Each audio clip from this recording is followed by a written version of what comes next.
consider the chain rule, which is one of the differentiation techniques when you have a function which is not a simple function, but when it's the function which is the composition of two or more functions. So today I would like to consider a simpler example. To be more precise, it will be the example of the function y equal e to the square root of x. And we will see how the chain rule can be applied to this function to be able to find the derivative of it with respect to the x variable. So first of all, dear students, I would like to remind you, what does it mean, the composition of two functions? So if we have the function y, which is equal f of g of x, we call the function y to be composed of two functions, f and g. And that function which is inside of f, we call it inside function, and then f is called the outside function, or inner and outer function. So we see that there is this kind of nesting representation, because you see that the function g is nested inside of the function f. So the function f stays outside and the function g stays inside of f. And to be more precise, we see that g function is kind of argument of the function f, where x is the argument of the function g. But all of these, as a result, as our function y, it will have this argument x. So y will be the function which depends on x. So in other words, we can also rewrite it in a different form. Sometimes the textbooks represents it as f. Here we have this kind of circle g.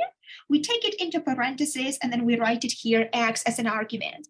This is a different notation of the composition of two functions. So f is composed with g, and we have this notation, like this kind of empty circle here.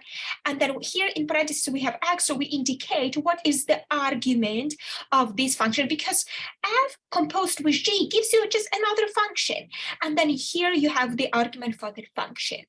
So this is just, dear students, one of the operations that can be applied to two functions, because you get used to like addition, subtraction, multiplication, division, and composition is just another operation that can be applied to two functions. Okay, so now, dear students, let's look at this function y equal e to the square root of x. Let's try to find the function f here and the function g and how they are composed.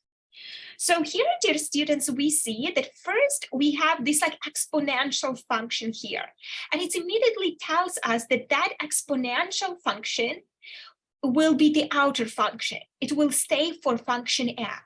Why not it's the square root of x? Because like if you look at this function, dear student, if you want to read it, you start from e to the some power. You don't start with square root of x and then you apply e, because square root does not stay outside. Square root is in the exponent of e. So we start with e, and that's why it makes us feel that this is the outer function e, and then it's raised to the square root of x. So here, the argument of this exponential function is not just x as we get used to, but it's a square root of x. So here, dear students, how we can write it? We can write that in our case, our f function, f of x, it will be e to the, let's see, I'll probably just write to the square root of x as it is, or maybe I should write something different instead of square root of x, but I'll just write as e to the square root of x. And then here, maybe I should write, dear students, not e to the square root of x, but maybe just to the x. So we have this like identification, like pure form of f. So that will be exponential function by itself. So it will be e to the x. And then, dear students, we should identify also the inner function. So it's like kind of nesting. So we see that f, which is the exponential function, is the outer, and then g has to be hidden inside of f. So what can be hidden inside of f? So we just have this argument of e, which is square root of x. This is the only possibility for us, like for that function that can be hidden inside of x, inside of f of x.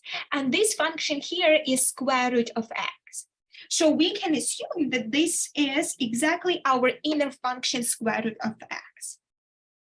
And now, dear students, how we can check ourselves if that definitions for outer and inner function that we wrote here for f of g is right. So what do we do, dear students? We just write as a composition. So we have that y as a composition of f and g is written in the following way. So the outer function f is right here, and then we have to plug in it the inner function g of x. So let's see, based on the definitions we have. So we have e to the x, it's the outer function. And now instead of its argument x here, we have to plug the whole function g of x. And this whole function g of x is square root of x. So we just plug instead of its argument square root of x, and we will get this. So we define the outer and inner functions correctly. So outer is exponential and the inner is square root of x. Now, dear students, let's talk more about chain rule. What does it mean, the chain rule? So chain rule is just one of the differentiation techniques, except of the product rule, the quotient rule, and just like the differentiation of the sum and the difference of the functions. We also need to have a tool to differentiate the composition as another operation between functions, two functions f and g. And so how it works, how the chain rule works. So dear function, dear students, we want to find the derivative of the function y with respect to x. How to define it, dear students? So let's define it. So we want to find the derivative of this composition with respect to x. So how it works here?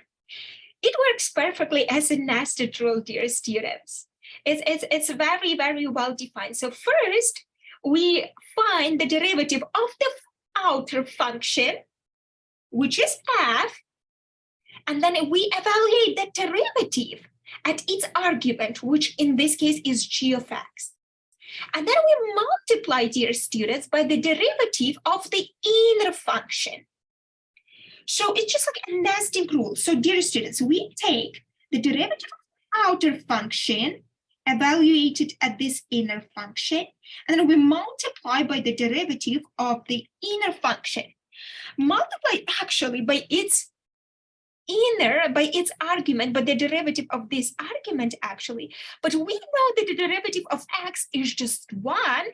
So then in this case, it will be just g prime. There will be nothing else, like the g prime has to be multiplied by. So we have here, dear students, the derivative of the outer function, which is f, evaluated at g of x because it is its argument, and then we multiply by the derivative of the inner function, which is g, so the derivative of it is just g prime. That's it. So this is our, dear students, this is our chain rule, which is the derivative of the composition of two functions.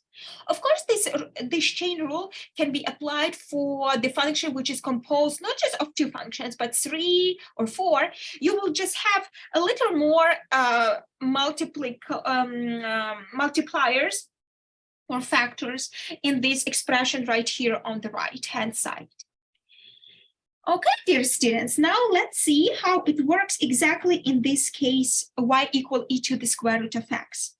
So as we found, the outer function f is e, and the inner function is square root of x. So the derivative of the function y with respect to x, or sometimes we just call it as y prime of x, it will be the following. First, we need to find the derivative of the outer function, which is exponential. And we all know that the derivative of the exponential function is the same function, e to the x. So here we do the same. So the derivative of the e to the square root of x, it will be just e to the square root of x. So we take the derivative of e, which is e to its argument. And in this case, the argument of e function is square root of x. So that's why we just write square root of x. And now we, dear students, multiply by the derivative of the inner function, which in this case, you see this inner function. In this case, it's square root of x. So we just multiply, dear students, by the derivative of the square root of x. Now we have to apply this power rule, and we know that the x to the p power, if you want to find the derivative of it, it will be just px to the p minus 1. So here p is equal 1/2 because it's square root. So we will get here e to the square root of x multiplied. So here it will be 1/2 x to the minus 1/2. That's it, dear students. So if you want to write the final answer to our example here, our problem, we will get 1/2 e to the root of x divided by root of x. And that is, dear students, our final result. That is the derivative of the composition of two functions, exponential e and the square root of x. I hope you found this video to be very helpful and interesting. Subscribe to my channel, and thank you so much for your attention. I will see you soon.